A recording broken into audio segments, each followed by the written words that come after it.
All right, recordings in progress. Devon, here we go. The first thing we were going to talk about in the meeting today was an answer that you weren't fully satisfied from the meeting from last time. Could you please tell our Nottingham way, don't even ask. Could you please tell us why is it, how is it you got into this whole diet, exercise, fitness thing? Yes. Well, more specifically, we were going to talk about how I got more into like the lifting and protein focus. Excellent. Now that the people can no longer hear the ambiance of Nottingham Way, how did you get into the whole lifting and protein thing? All right. So I was already into like health and exercise, and I was working out consistently. But I was really into like running and doing like, I don't know, like Taekwondo and all. Wait, Billy Blank's Taekwondo? Yes. Oh, okay. Yeah, so I was already into exercise, but I think I was just hitting a point where I felt like burnt out and I was kind of just getting bored with it. Okay. And then I started to get into, like, I was reading like Shape magazine, women's fitness magazine, women's health. And like me and my brother both got the health magazine. I got women's health and he would get men's health. And then Thank you for qualifying that. I'm sure your brother is like, God damn it, Devon. Well, then I started. You'll be telling us he reads Cosmo. Go ahead, please. Well, he might, but no. Nice. So yeah, so I would start, like, after he was done with his men's health, I would steal them from him, and it just getting into like what they were focusing on. It was like less about, with all the women's magazines, it was all about like eating like these like light little meals and like getting small and being slim, and then all the men's health, it was like getting muscular and yeah, like building muscle, eating protein. And it was just, I found it more interesting. And this is like a thing in psychology. I forget what the official term is, but like when you're trying to make behavior changes, focusing on what you're going to add rather than on what you're going to subtract. Right. Approach versus avoidance goals. Yeah.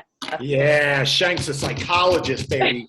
She's lying on the couch while doing this interview. Go ahead. Yes.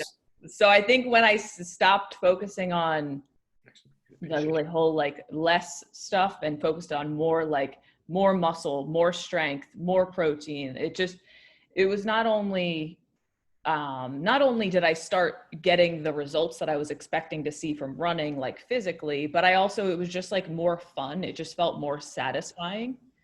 So not only mentally, but physically, I saw both of those benefits. And then and then I did an internship at a gym where I was shadowing trainers. And like, I'd always read about like women should lift weights and focus on compound movements. But then it wasn't until I actually got in the gym and actually saw women do it and saw what they looked like and saw like that, like they were these like toned women, like that's when it really clicked. I like saw them in person and really could see, because it's like you read about it in Shape magazine, but then they show these like 5-pound pink dumbbells. They call them moves, right? It's like, yeah, it's like awesome, right? The exercise is like, it's like they put random things like bicep curl to upright row to lateral lunge to curl, and then just a kickback. Right? Yeah, it was all so that, again, that's another thing. I didn't know there's a difference between a compound movement and a combination exercise. Like combination exercises is when you're doing a million different things and getting up there. Whereas a compound movement, you're moving more than one joint at a time. So a squat, a deadlift, a lunge, a chest press, a row. So, and getting stronger at those, like that's what's really going to get you, allow you to make physical change and also get stronger rather than just like trying to do a million different movements in one thing.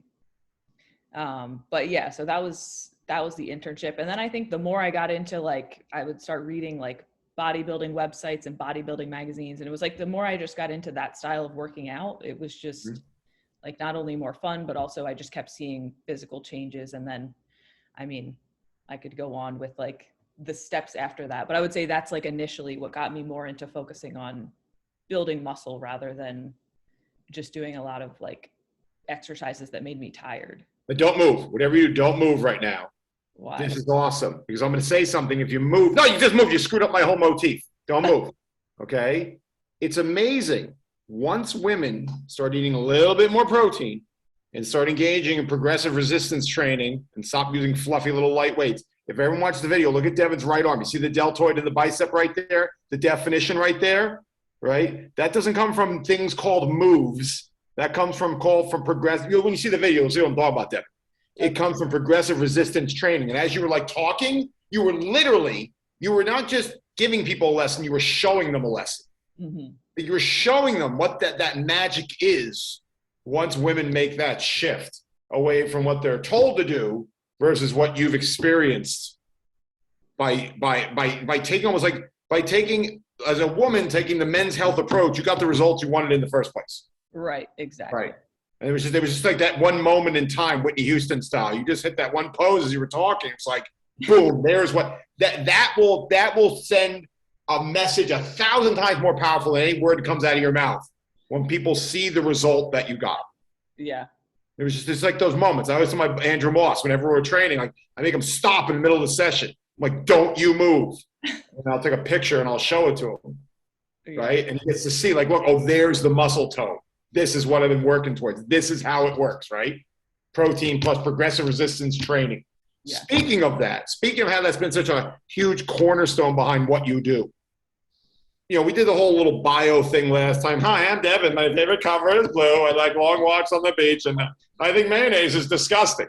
Actually, that's me. My favorite color is blue. I like long walks on the beach alone, and I think mayonnaise is disgusting. But I want to talk about you for a second here and about what you do. Now, people don't know this. You run your own company called DKP Fit, right? And one of the services that DKP Fit offers is online coaching. Could you explain to me, because I don't do any online coaching. I don't have any online coaching classes. I don't even know what the hell online coaching exactly is in detail, let alone how to do it. Could you explain to people what that aspect of the DKP Fit business model is and what exactly you do and how you help people? What is the benefit that your business brings to people through online coaching? Yeah. So, I guess I can compare it to like in-person personal training in a second, but like with online coaching, basically the three main pillars are training, nutrition, and then like support and communication. So with the training, they're getting a custom training program. And that's based on me seeing, like they send me form videos so I can assess their form and give them feedback on that. So they have the training program. So it's based on like what equipment they have. I usually give recommendations for like what they need to get. And I also usually just recommend they get a gym membership, but so training just based on what they have and what they need. And then nutrition is typically calorie ranges, protein targets, sometimes even like micronutrient targets, water target. And then I guess within the training too, there's like steps and cardio that might go in that along with the lifting. Okay. Whether it's both a step target and cardio goals or sometimes just steps depending on the person. And then with nutrition, like, so those are also like food tracking. My online clients track their food. Most of them use MyFitnessPal. It's a food tracking app. And then, so based on that, like going into like the communication that we have weekly check-ins where we go over like how their sleep was that week, how their energy was, how their digestion was, how their training was, how their nutrition was, like what they need help with planning for the next week. Whether it's they're going on a trip and they need help planning, like what kind of meals to bring or what they should order if they go out to a restaurant. So helping them plan through those situations, and then also figure out like what went well that week, what didn't go well. If something didn't go well, what can we do this week to make that better? And then also data tracking is huge too. So explain that. Is that like when you go on a website and they ask for cookies? What is data tracking? So with that, like tracking what they're doing, like tracking their strength, their workout consistency, tracking their, like going back to what I was saying, tracking their nutrition. So how adherent were they to their calorie and protein targets or maybe macronutrient targets, depending on the client. And then, so looking at that data and then we can get a more objective view of what should we expect as far as progress goes. And then is that progress coming? And then as from what we should expect, do we need to change anything? Do we just need to double down on consistency? So figuring that out. And then as far as data tracking goes with progress, I know this is, a lot of people will just like randomly step on the scale. And so I think the data tracking is huge because it really helps people get a better idea of what's going on, rather than just getting one random scale reading here and there. They have their waist measurement, their hip measurement. Some people do other measurements, but especially for the women I work with, they're mostly just doing waist and hip measurements.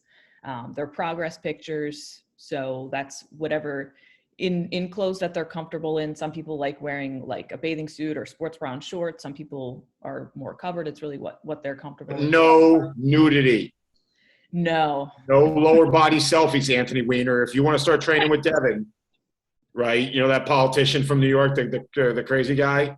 None of that, guys. Swimsuits. Speedos, are Speedos okay, or is that a little too risque? I think that's a little too risque. You know what they call Speedos in Australia? Just regular bathing suits. No, they call them bungee smugglers. Bungees are these little like birds that people, I guess, they try to steal out of Australia, and then like try to ship them, sell them all over the world. So they call them bungee smugglers. That's little Australian humor for you. But I have a couple questions on that. Yes. So you talked about, the first thing I had a question on, I wrote down, was custom differences in program design. Can you give us one example of where you had a person come to you and you had to customize their strength training program, either in terms of design or exercise selection? Let me make it more specific. Yeah. Can you give us an example of some immutable characteristics somebody had? Length of a leg, size of a foot. That's not a good example, but you know what I mean? Breadth of shoulders. That you had to make a modification in the program so that not everyone got the same routine. Can you give us an example, like a physical difference you have in a client? I don't need any one specific difference, like a tail or like a sixth toe. I mean, what's a specific difference that you saw that would denote choosing a different exercise or changing the program? Yeah. So, I mean, for clients with, I've had many clients that have had knee issues. So just making sure they're doing variations of, and a lot of them can do, like, they think they can't do squats or they think they can't do lunges, but it's really a matter of making sure they're doing the appropriate variation of those exercises and making sure that they're doing them correctly. What are some markers you use to determine whether or not they're using the right variation for them? So, I mean, one is going to be, are they able to make the mind-muscle connection with the muscle that is supposed to work for that exercise? And can they do it without pain? Okay, can you explain what a mind-muscle connection is? So maybe some of the people watching this don't even know what that is. I know we know it. We know about pumping iron and Arnold, right, and all that stuff. What is a mind-muscle connection? I mean, it's just, can you be mentally aware that you feel that muscle? Like when you're doing a chest press, if you think about, do I feel my chest? Yes, I feel my chest. Like that's essentially the mind muscle connection. And what if you felt your shoulder or your neck or your back?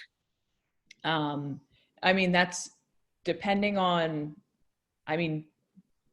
in a bad way, like pain. Yeah, like I'm saying, like if you talk about one thing that made my ear ring was you said that we want to make sure it works the right muscle and we want to avoid causing pain. Yeah. Right. So someone all of a sudden does an exercise and they don't feel it in the right muscle and it is causing them pain. What would be your first reaction to that? Would it be, I would imagine it would be partly checking their technique, partly maybe even think about switching the exercise out. Is there something you tend to see more consistent than anything else or no? Yeah. So I would it first is going to be always checking their technique first. And then what it's usually going to come down to is maybe going in a shorter range of motion.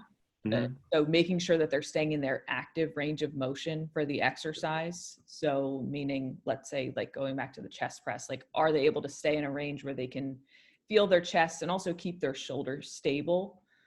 And if they're getting to the point, like they're coming down too low to where they lose their shoulder stability, then that's, they're leaving their active range of motion. And then that's when the tension will typically go into their, whether it's their neck or their shoulder. So there's a strength coach guy, his name is Scott Abel, and it sounds a lot like you're saying. Have you ever heard of him before? Yeah. All right. He says a lot of the same things you say about the idea of you got to make the routine fit the person, not the person fit the routine. Would you say that's an accurate summation of the idea of custom differences when you design workout programs? Yes. That's a fair. Okay. Let me move on to my second point or second question point. With the hell, I'm asking you questions. Nutrition. Can you give us a couple, maybe just give us one example of where you had to use something different in terms of calorie, protein, water, in different people, like different recommendations and why? Like, for example, one of the things you always hear out there is everyone should eat 1 gram of protein per pound of body weight. Some of the more scientific folk will say, no, it's 1 gram of protein for every pound of lean body weight. Some people say, oh, it's way too much protein. You don't need to eat that much protein. Without realizing they're talking about protein deficiency so you don't die, not what you need to stay full on less calories. Can you give us an example of where you've had to customize protein recommendations or anything, water, whatever it is, to help more?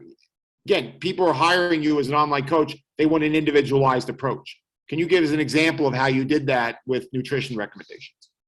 Yeah. So with that, like on, let's say the higher end of protein, someone who's going to have the higher end is typically going to be leaner, have more muscle, probably be a lot further along in their dieting journey, if you want to call it that.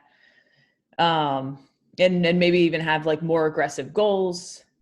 And then someone on that lower end might be like I wouldn't say a total beginner, but they're more so just starting out, maybe just making the additions to protein to their diet. Or sometimes with vegetarians, they can have a harder time just with protein sources having too many other tag along calories from carbs and fats.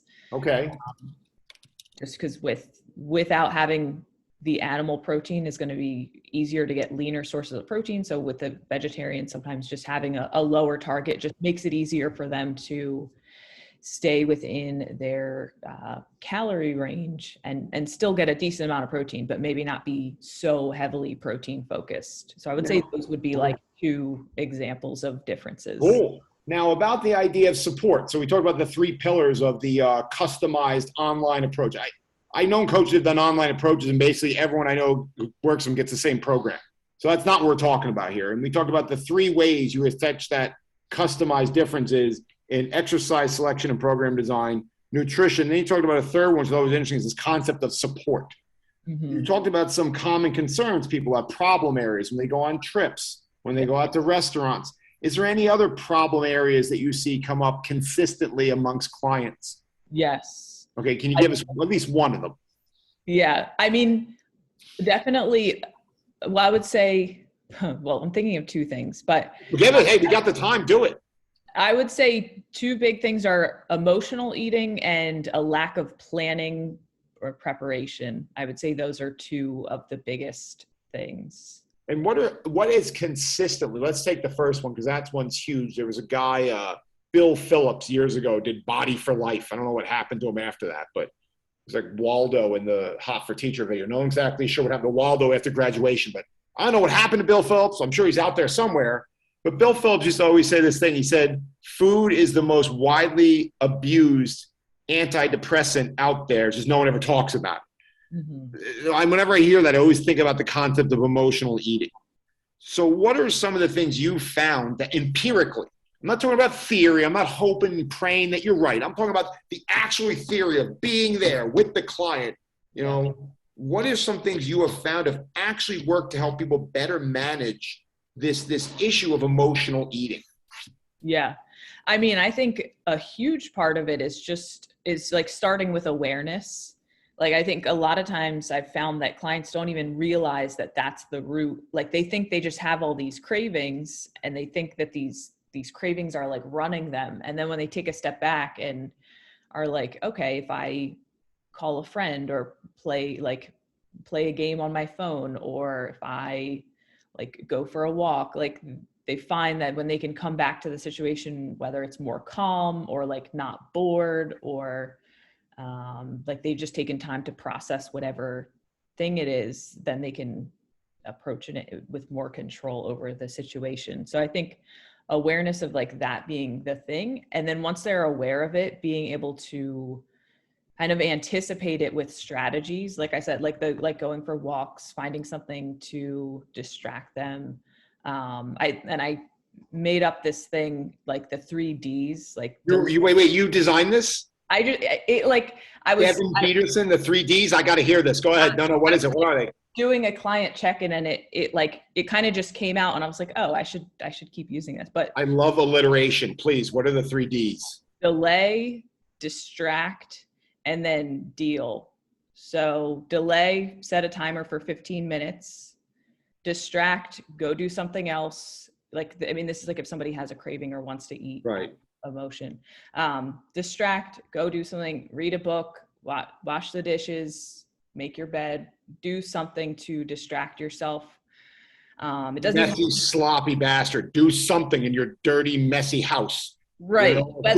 Do something. Yeah. And it doesn't even have to be productive. It can be something completely unproductive. It's like literally whatever is going to help get them out of that situation of wanting to eat. And then deal. If they finally come back to it and they're like, you know what, I still really want a cookie. It's like decide, or maybe 1 or 2 cookies. Maybe that's a little more realistic. Right. Making a deal like, okay, I'll have 2 cookies, but I'm going to have them with a source of protein, and I'm going to have it sitting down at a table, undistracted, and really enjoy it. Because I think a lot of times with the emotional eating, it's easy to just mindlessly eat and not really actually enjoy the whatever it is. It's a lot of times it's just like in a rush, and it's not. There's something huge here, though. You're talking about changing the way people talk to themselves inside their own head. Mm-hmm. Could you expand upon that? Because this seems like this would be the huge benefit of a third pillar of support, is helping people learn to talk to themselves differently, especially inside their own head. Could you expand upon other examples of that? I love the example of the cookie. And say, all right, you know what? I've done all of this, the delay, the distraction, the deal with it, right? Mm-hmm. So now I'm sitting down, I'm having my protein. I'm going to sit down and eat it. I'm not going to walk around or whatever. What other, give me other examples of that, of the way people can they think differently. Yeah. About these cravings, or really anything related to diet and exercise. Yeah. That's huge. Can you give us examples of that? Because I think that would really help people when they start doing this themselves. They start trying to change their own psychology about the way they look at things. Mm-hmm. Yeah, I think taking a step back and like getting, if like whatever the person is struggling with, taking a step back and like, what is, just like asking yourself, what is the conversation in my head that's going on around that thing? And maybe that means writing it out. Like getting it out, like, so you can see it. And then it's like, okay, if I keep telling myself this story about this situation, of course I'm going to struggle with it.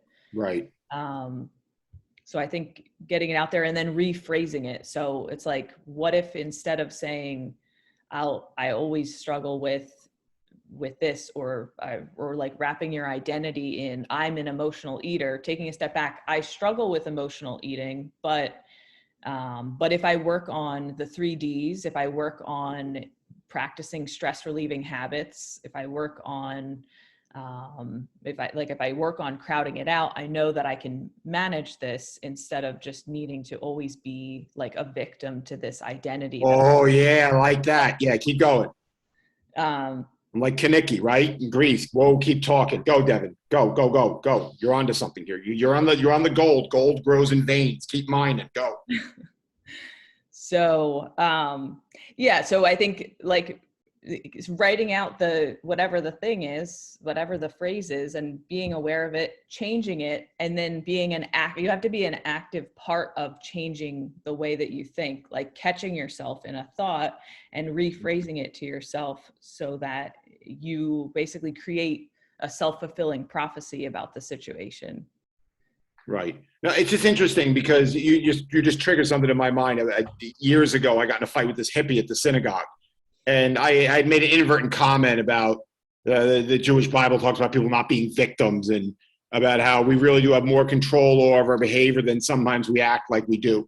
and the hippie who's like, everyone's a victim, right? Like Oprah's worth billions of dollars, but Oprah's a victim, right? So she's like, oh, you really believe that? You really believe we're in control of everything we do? Like the idea that society is so overpowering that in every aspect of our life, we have no control. And I said something to her, and it was the first time. It's hard to make someone in a synagogue battle shut up, right? Because the whole idea is confrontation and argument. The tradition is confrontation and argument, right? So let me go on a ramble here, because now people get to going to listen to me ramble for a second here. There's a story about this rabbi, and he became a new rabbi at this synagogue, and he noticed that half the congregation stood up when they recited the Ten Commandments, and the other half sat down. And all they would do is yell and argue and bicker with each other. No, you got to sit. No, you got to stand. No, you got to sit. No, you got to stand. And so he went to the senior rabbi who was in the old age home. And he said to the senior rabbi, he said, I don't know what to do. He said, half the congregation wants you to stand during the Ten Commandments, and the other half wants you to sit. And they just keep screaming back and forth at each other. He says, what's the tradition? And the rabbi said, that's our tradition. We argue, we scream, we complain. You know what I mean? We debate. And so I actually got this person to be silent, which was amazing. Like, that just doesn't happen. And what I said to her was, when she said to me, oh, like, you really believe we have control over our behavior? And I said to her, well, the 613 tell me I have control over my behavior because I'm held accountable to them. So the 613 are the different commandments in Judaism, right? We all think of the 10 Commandments and Charlton Heston and all that stuff. But there's actually a whole series of other things, some a hell of a lot more arcane and probably belonged 2,000 years ago than they do today. But to a degree, we still hold ourselves accountable to those. Like if I walked into the synagogue the next day eating a bacon sandwich, people would have a problem with that, right? Because I have, to some degree in every situation, I have some control over my behavior. And what I just heard you say there seems to be worth its weight in coaching gold, is that you remind people that in almost every possible circumstance, I mean, great, look, if you're going down on the Titanic, you're going to die, all right? That's just the end of it. We're not talking about that. But you have some source of control. What I think would really help your clients, because I've seen some of the transformations your people have made, is you empower these people. You tell them that in any given circumstance, there's something they can control, right? There's some anchor out there that, yeah, they can't control this, and that, but they can also do this one other thing that'll make a difference. And it sounds like to me, one of the cool things about your approach is you treat everyone as an individual. You realize some people are really just in a crappy situation and there's very little that can be done about it. So let's just focus on this one thing, maybe to get a little bit of a snowball going. Mm-hmm. Then there's people who really just need to get their butt kicked, who need a reality check, who need to be told that, you know what, you're claiming all these things are out of your control that are really in your control. And it sounds like as a coach, you do a good job balancing out the two. That when someone needs a kick in the ass, you give them a kick in the ass. And when someone really needs to be understood and the circumstance needs to be made the best bad situation, you seem to be very good at that. Mm-hmm. Is that a fair thing to say? I would say so. I try to do. I mean, that's my goal. So I would say so. Then that was really cool. I like how you took my entire frantic, insane, rambling story and just like, you were very laconic. You were like the Spartans in the movie 300. You're like, I'd say so.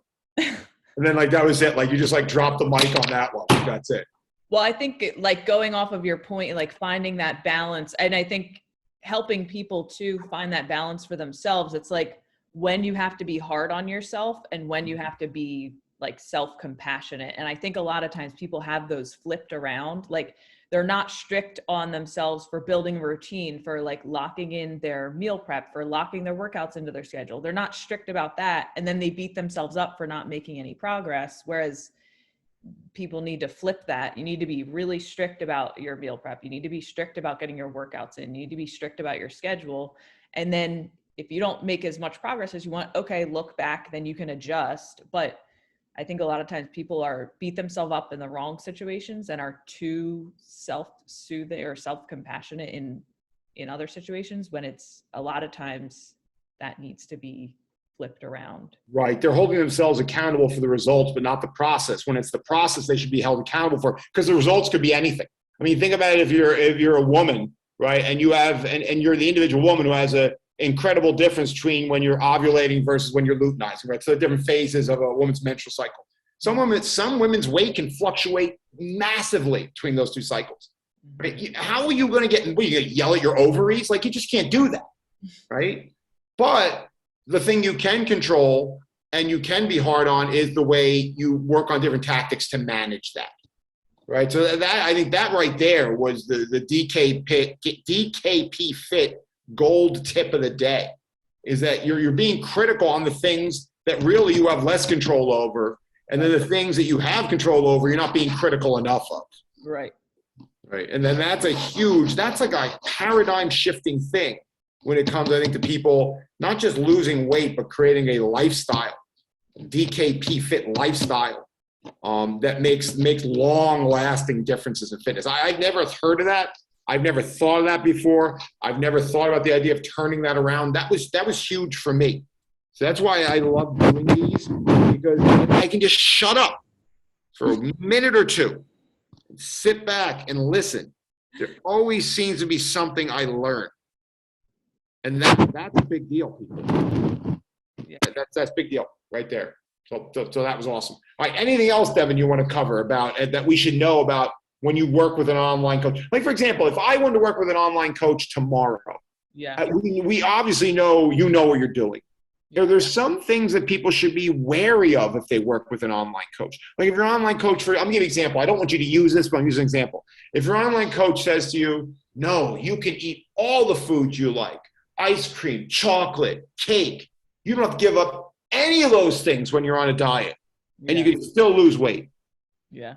Are there examples of things like that, like red flags that you look for as you're a coach? And the consumer is only so educated. They only know what they know.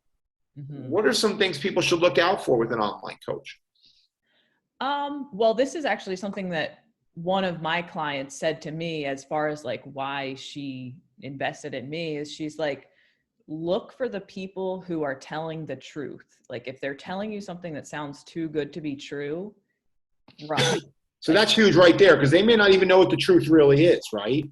Yeah. They may really think that the reason why a professional dancer looks like a professional dancer is because they did X workout program, without realizing that the Soviets used to x-ray the feet of their ballerinas when they were 11 and 12 years old, so they'd know who would go on to become professional ballerinas.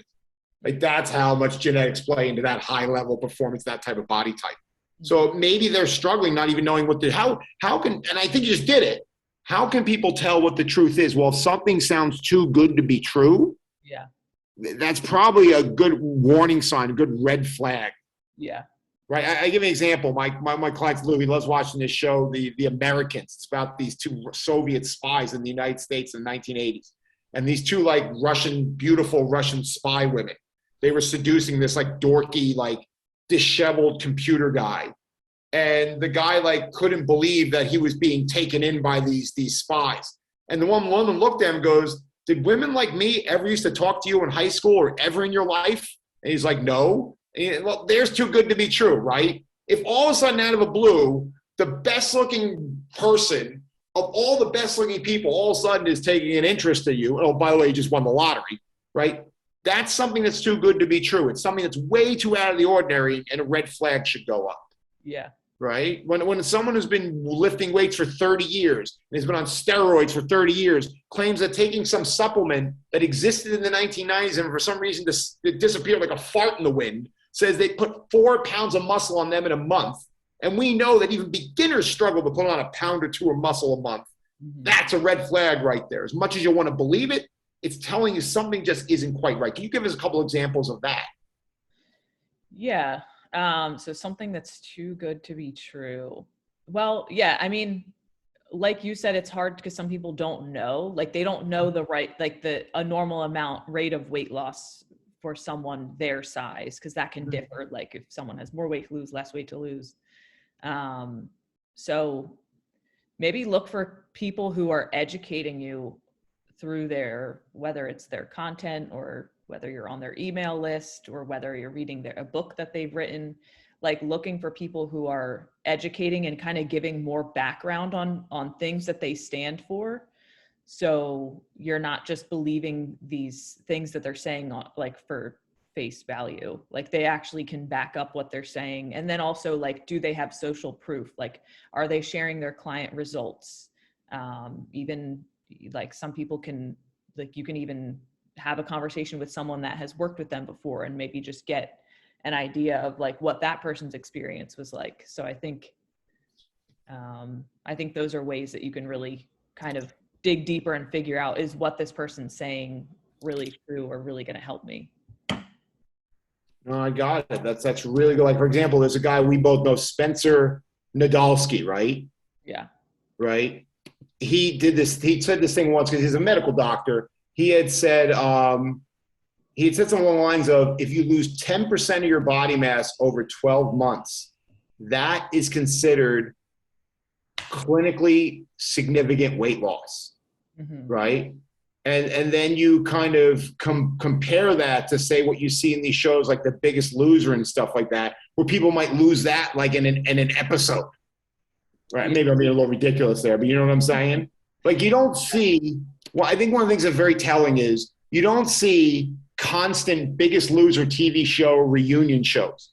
Like, if they've had one or two, I'd be surprised, but it's not like they're flashing one of those on every year. Right? Because people have these massive rapid weight losses in these unnatural situations, and all of a sudden, like, oh, look, they gained all the weight back. That's fantastic. I think let's just do a summation here. We'll get to the other stuff later, because this went on a little longer, but I think there were huge nuggets in this whole thing. I really like the 3 Ds added today, right? Which were distract, delay, distract, and deal. 15 minutes, find something else to do, and then come up with a progressive plan if the craving is still there, right? I like the idea of the custom differences in program design, including exercise, nutrition, to support people. I really love the idea of coming up with strategies within problem areas. The thing that I wasn't even expecting out of this call was this idea of turning around where you need to be hard on yourself and where you need to give yourself a little bit more of a break. That to me is like first off, I've been doing this a long time. I've never heard someone say that in this field. So like, that's huge, right? And just the idea of, you got to watch out who you're working with. And if something seems too good to be true, you don't have to be an exercise science major or an expert to understand that something just doesn't sound like it's working within the realm of physics of this world. Right. And usually when someone's trying to tell you something that sounds too good to be true, it usually is. And usually there's something else, there's some other motivation behind what they're telling you to do. Is there anything else you want to tell people that I didn't ask questions? Anything you want to tell them about DKP Fit? How they can get in contact with you is probably the best thing. I know I put the links in the video, but the more steps people have to go through, the less likely they're going to go through. So how do people get in touch with Devon Peterson? Well, we can put a link to my coaching application in the video. That'd be a good idea. And what about like description? Right. Okay. But besides that, like, how do people get in touch with you? They get you via email. What do they do? Either email or Instagram. What is your email? dkpetersonfitness@gmail.com. dkpetersonfitness@gmail.com. Yes. And you do most of your consultations through Zoom, or you do phone calls? How do you usually handle it? Is it email? Usually an initial phone call. Yeah. Okay. And then you'll email them all the information they need to know about the intake forms and stuff like that, and the medical forms and things to make sure we don't kill anybody. Right. All right. So one last time, DK Peterson is it Peterson at gmail.com? DK Peterson Fitness. DK Peterson Fitness @gmail.com. Sounds good to me. Devon, thank you very much. Thank you. Anything you want to say on the way out? No, I think we covered everything. Awesome. Everyone, we will see you in a couple of weeks with a new episode. Maybe we'll talk about support bracing. Maybe, I don't know, maybe we'll talk about something else. We'll see what happens. All right. But this is me and Devon signing off. Goodbye, everybody.